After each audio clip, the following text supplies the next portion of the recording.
কৃষিজীবী কৃষকদের নিয়ে তেমন কোনো সংগঠন নেই, তাদের তেমন কোনো আন্দোলন করা হয় না। এই জন্য বাংলাদেশ কৃষকদেরকে সমৃদ্ধ করার জন্য, তাদেরকে একত্রিত করার জন্য বাংলাদেশ কৃষিজীবী শ্রমিক ইউনিয়ন প্রতিষ্ঠিত হলেও আজও সারা দেশে তাদের কার্যক্রমে সীমাবদ্ধতা রয়েছে।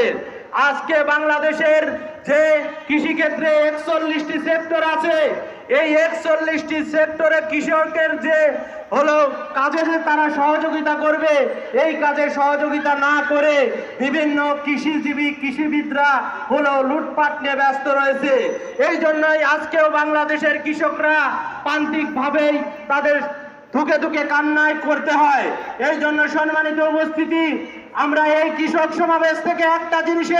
একটা মেসেজই দিতে চাই যে আগামী দিনের যে সরকারি হবে, তারা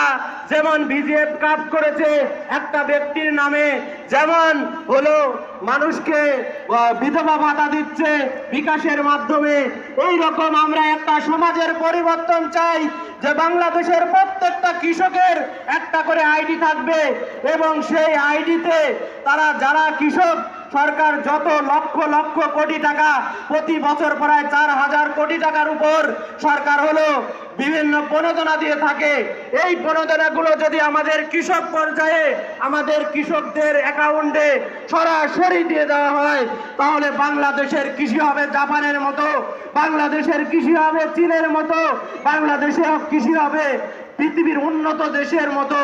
এই জন্য আমাদেরকে ঐক্যবদ্ধ থাকতে হবে। সম্মানিত উপস্থিতি, আল্লাহ পাক পবিত্র কোরআনের সূরা